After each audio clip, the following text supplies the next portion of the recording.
Good morning, students.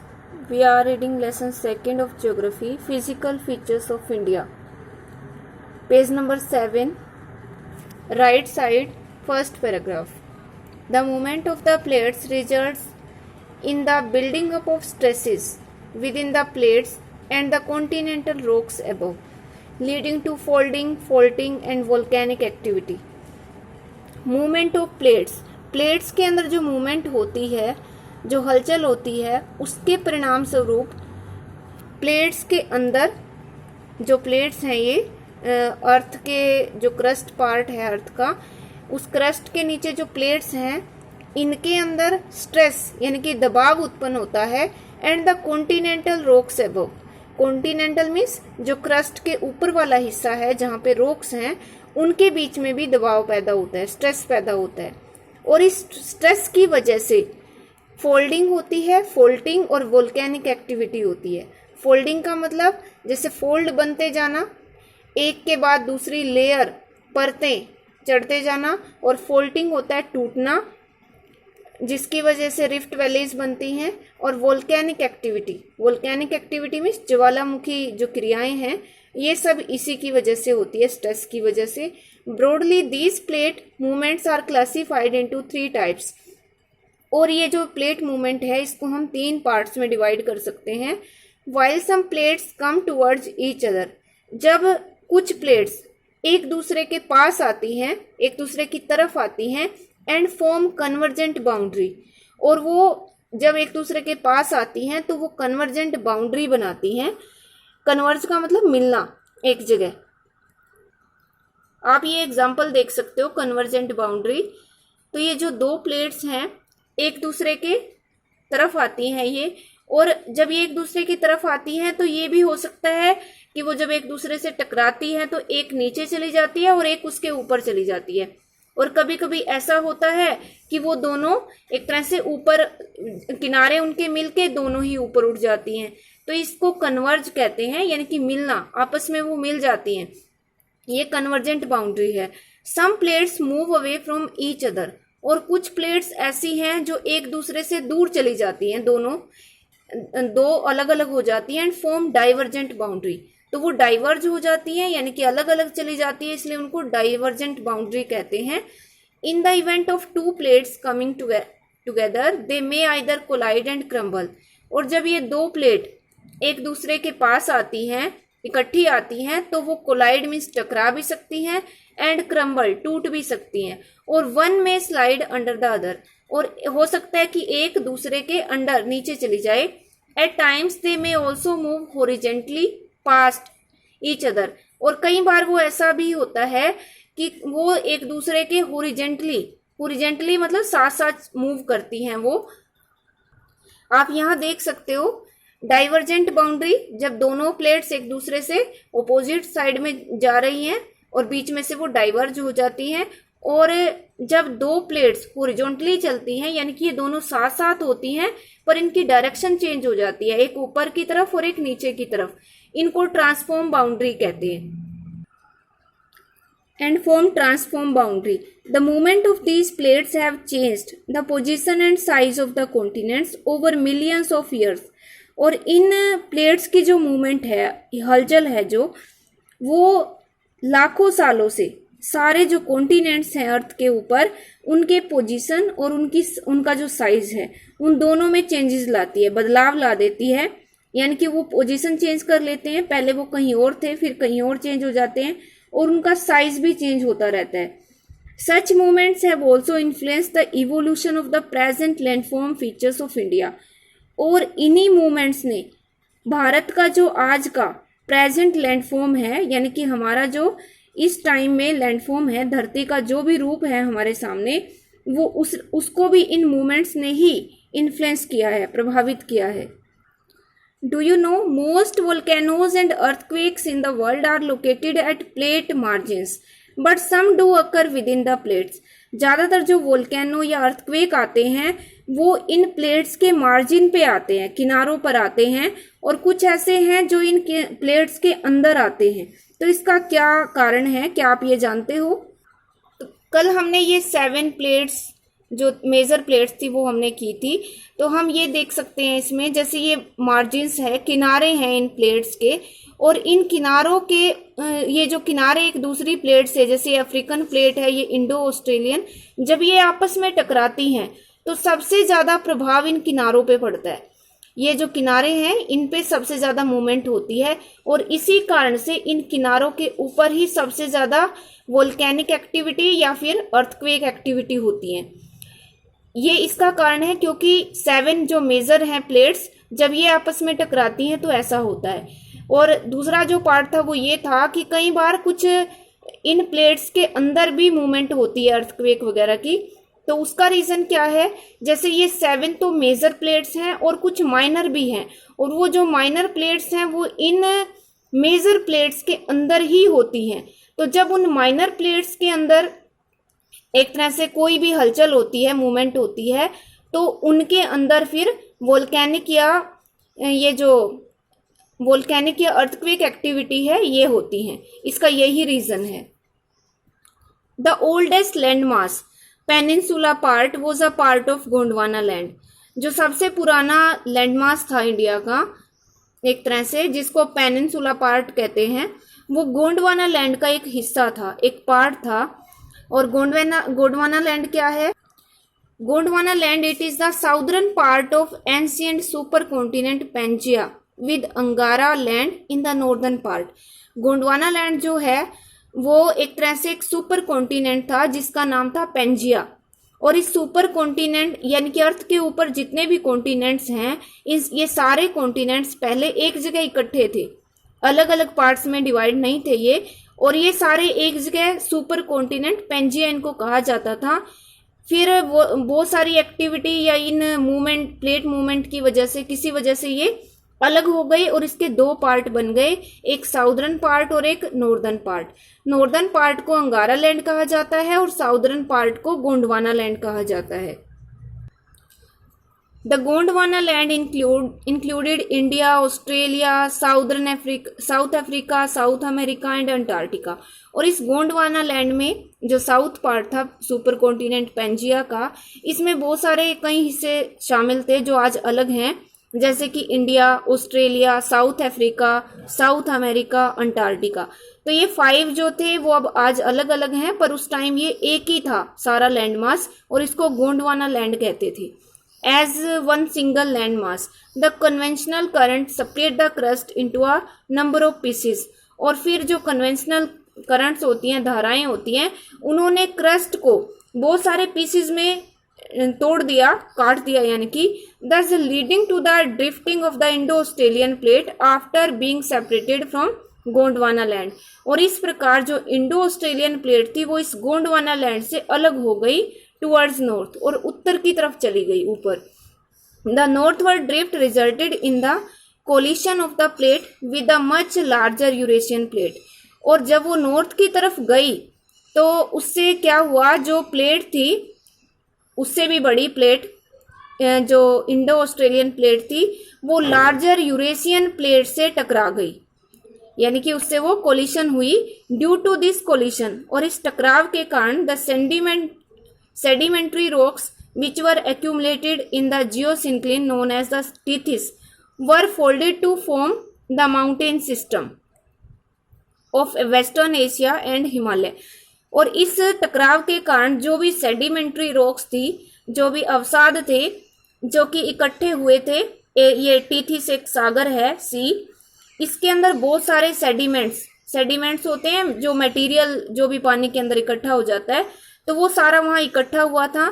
तो वो जब ये दोनों प्लेट्स टकराई, एक ये इंडो ऑस्ट्रेलियन और उससे भी बड़ी जो थी यूरेशियन प्लेट, जब ये आपस में टकराई तो टीथिस सी के अंदर जो भी इकट्ठा हुआ सेडिमेंट्स था वो ऊपर उठ गया। Were folded to form the mountain system of western Asia. और इसने हिमालय और पश्चिम एशिया में जो भी माउंटेन्स हैं उनका निर्माण किया।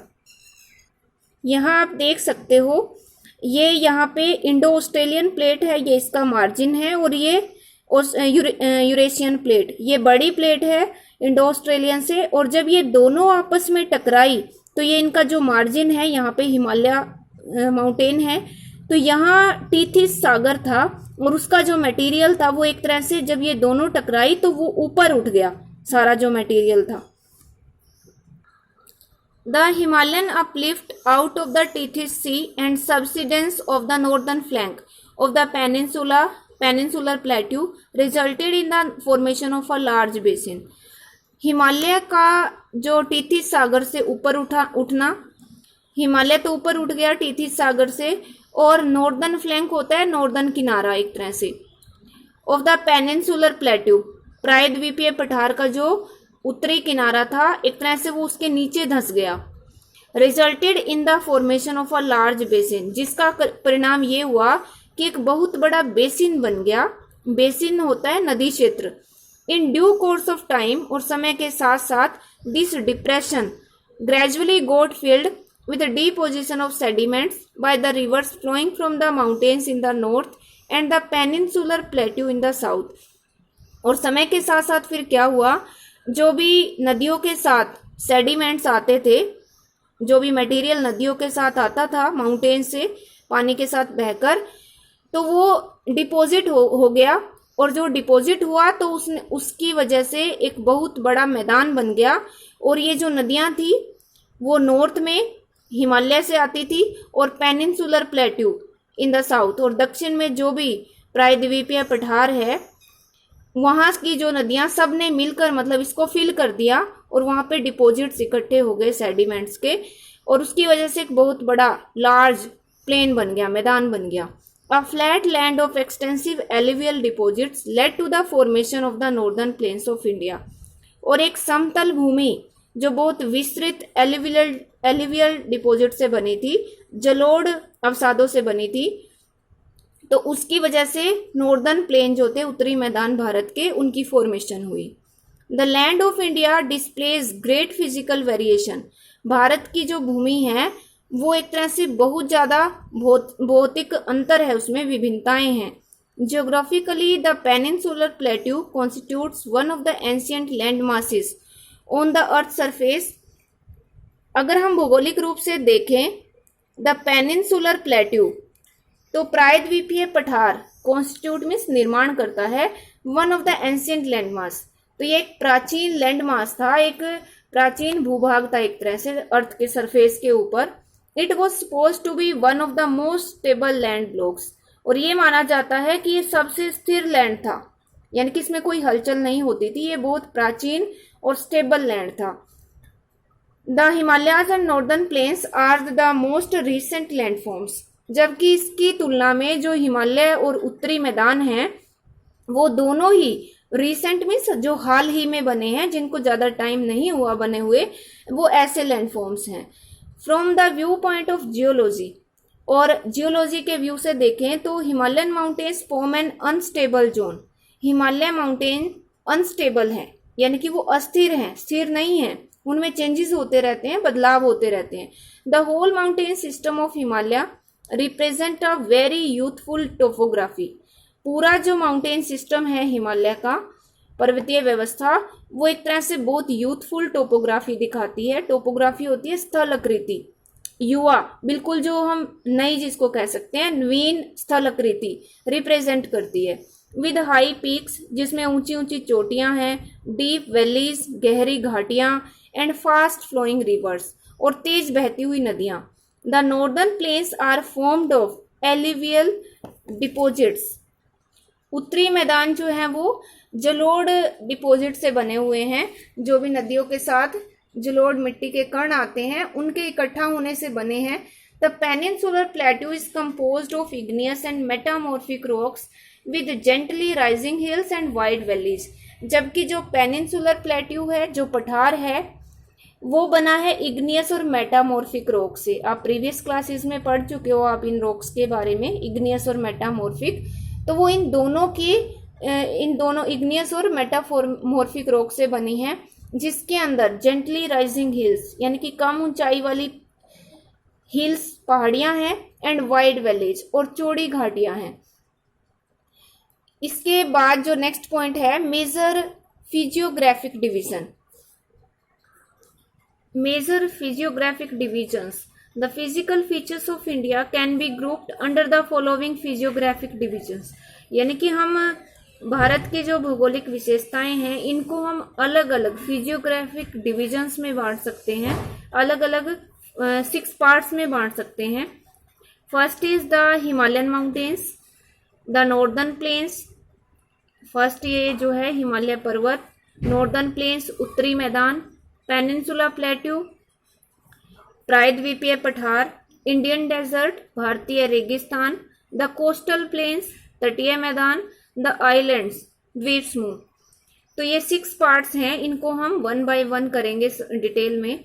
The Himalayan mountains, first point, the Himalayas geologically young and structure जो इसका है वो ओल्ड माउंटेन्स हैं, stretch over the northern borders of India.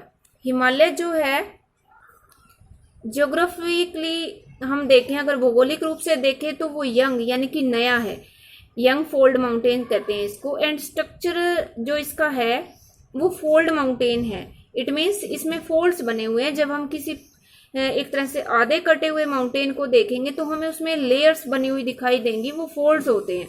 तो इसका स्ट्रक्चर जो है वो फोल्ड माउंटेन का है, जो कि एक तरह से स्ट्रेच है, फैला हुआ।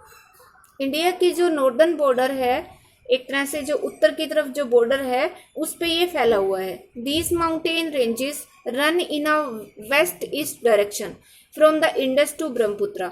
और ये जो पर्वत श्रृंखलाएं हैं वो पश्चिम से पूर्व की दिशा में इस तरह से फैली हैं, इंडस से लेके पश्चिम में इंडस रिवर से लेके और पूर्व में यानी कि ईस्ट में ब्रह्मपुत्र रिवर तक इनका एक्सटेंट है, विस्तार है। The Himalayas represent the loftiest and one of the most rugged mountain barriers of the world. Himalaya जो है वो सबसे लॉफ्टीएस्ट यानी कि सबसे ऊंची पर्वत श्रृंखलाएं हैं इसके अंदर, और ये एक बैरियर है पूरे वर्ल्ड के लिए, पूरे वर्ल्ड में एक रुकावट के रूप में ये खड़ा है। जैसे कि जो इंडिया है नॉर्थ की साइड से जो भी उसके नॉर्दर्न नेबरिंग कंट्रीज हैं उनके बीच में एक बैरियर बन के खड़ा है, ये एक रुकावट बन के खड़ा है।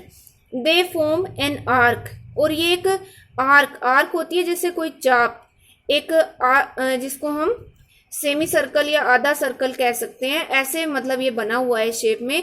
Which covers a distance of about 2400 kilometre, जो कि 2400 किलोमीटर की दूरी को कवर करता है। Their width varies from 400 kilometre in Kashmir to 150 kilometre in Arunachal Pradesh. और इसकी जो चौड़ाई है कश्मीर में वो 400 किलोमीटर है और अरुणाचल प्रदेश में 150 किलोमीटर है। The altitude variations are greater in the eastern half than those in the western half. और जो इसकी ऊंचाई है उसके अंदर भी वेरिएशंस हैं, ऊंचाई जो है वो ज़्यादा होती है ईस्टर्न पार्ट में, मतलब उसमें बहुत वेरिएशन है। पूर्वी भाग में उस जो ऊंचाई है कहीं ज़्यादा है कहीं कम है, उसमें बहुत सारी विभिन्नताएं हैं। Than those in western half, पश्चिमी हाफ की बजाय, पश्चिमी साइड जो आधा भाग है उसकी बजाय। The Himalaya consist of 3 parallel ranges in its longitudinal extent. और हिमालय जो है इसके 3 समांतर रेंजेस हैं, या हम इसको 3 ग्रुप में 3 भागों में बांट सकते हैं। इसके लॉन्गिट्यूडनल विस्तार के अंदर अ number of valleys lie between these ranges, बहुत सारी घाटियां इन रेंजेस के बीच में स्थित हैं। The northern most range is known as the great or inner Himalayas or the Himadri. और जो सबसे नॉर्थ की साइड है, सबसे ऊपर है हिमालय की रेंज, उसके 3 नेम हैं, great Himalayas, inner Himalayas or the Himadri.